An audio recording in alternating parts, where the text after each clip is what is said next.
একদিন টুনি তার ছেলে টিঙ্কুকে নিয়ে তার আপেল গাছের নিচে চলে আসে। মা মা দেখো আমাদের গাছে কতগুলো আপেল ধরেছে।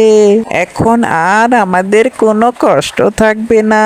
এইগুলো তুমি বাজারে বিক্রি করে আমাকে অনেকগুলো মজা কিনে দেবে, আর আমি প্রতিদিন আপেল খেতে পারবো।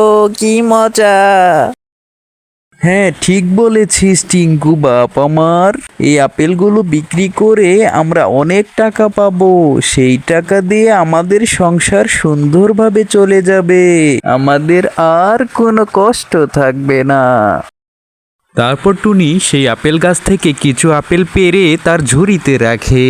টুনি চিন্তা করেছে তার গাছে যেহেতু প্রথম এইবার আপেল ধরেছে, তাই সে এগুলো বাজারে বিক্রি না করে তার বাড়িতে নিয়ে যাবে খাওয়ার জন্য।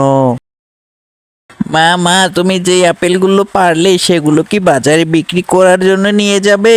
আমাদের খাওয়ার জন্য কিছু আপেল নিবে না?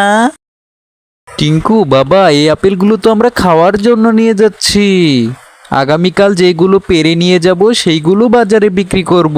চল বাবা চল, আমরা এখন বাড়িতে চলে যাই।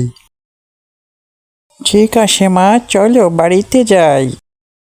তারপর টুনি ঝুড়ি ভরা আপেলগুলো নিয়ে তার বাড়িতে চলে যায়।